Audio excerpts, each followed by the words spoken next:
मध्य प्रदेश की राजधानी भोपाल में सरकार की नाक के नीचे एक आदिवासी नाबालिग लड़की से गैंगरेप का मामला सामने आया है। ये घटना तब घटी जब मध्य प्रदेश में गणतंत्र दिवस का समारोह मनाया जा रहा था। गणतंत्र दिवस के लोक रंग के कार्यक्रम के दौरान ही पार्किंग में आरोपियों ने इस घटना को अंजाम दिया।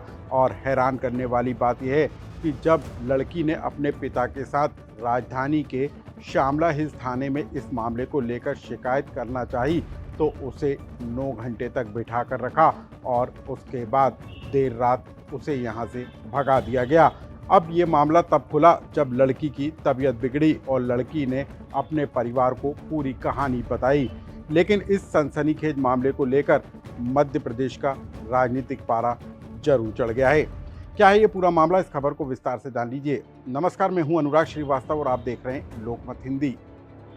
मध्य प्रदेश के मऊगंज में रहने वाली 14 साल की नाबालिग आदिवासी लड़की अपने पिता के साथ भोपाल आती है और यहाँ पर लोक रंग में अपने पिता के परिचित से मिलती है।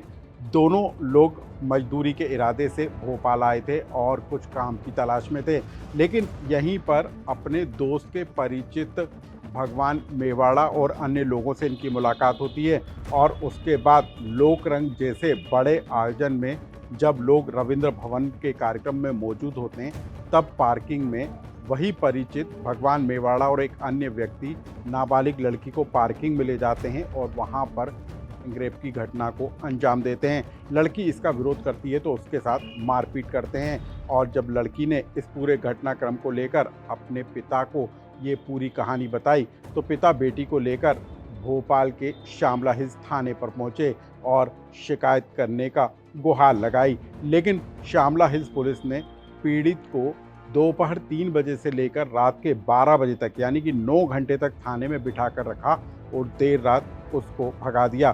कई दिनों तक पीड़ित परिवार भोपाल में ही न्याय के लिए दर दर भटकता रहा, लेकिन उसके बाद वो मऊगंज वापस लौट गया। लेकिन कुछ दिनों के बाद जब लड़की की तबीयत बिगड़ी तब इस पूरी घटना का खुलासा हुआ और लड़की और पिता की शिकायत पर मऊगंज पुलिस थाने में 0 पर FIR दर्ज की गई।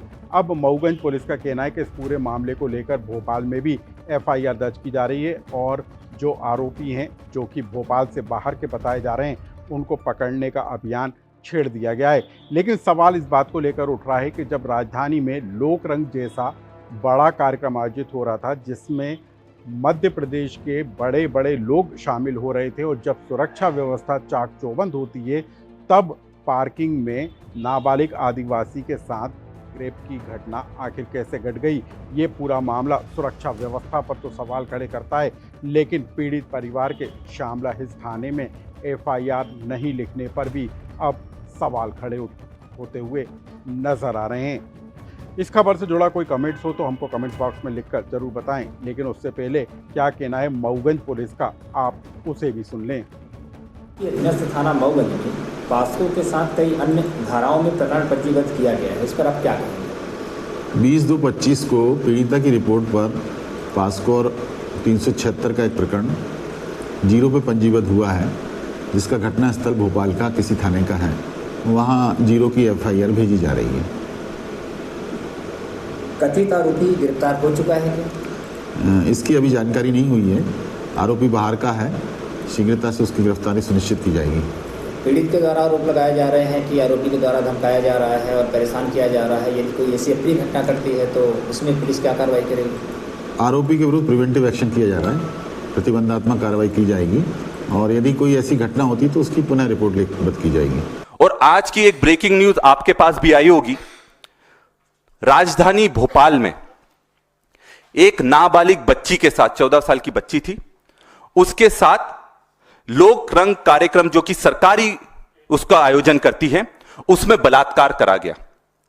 बलात्कार हुआ, उसके बाद उसकी FIR नहीं हो रही थी क्योंकि राजधानी का मामला था और बच्ची प्रताड़ित होती रही, फिर भी भोपाल में उसकी FIR नहीं लिखी गई। उस बच्ची को FIR लिखवाने के लिए 600 किलोमीटर दूर मऊगंज जाना पड़ा जहां की वो थी। तो आप सोचिए अगर न्याय के लिए हर आदिवासी को 600 किलोमीटर जाना पड़ेगा तो उनको न्याय कहां तक मिलेगा।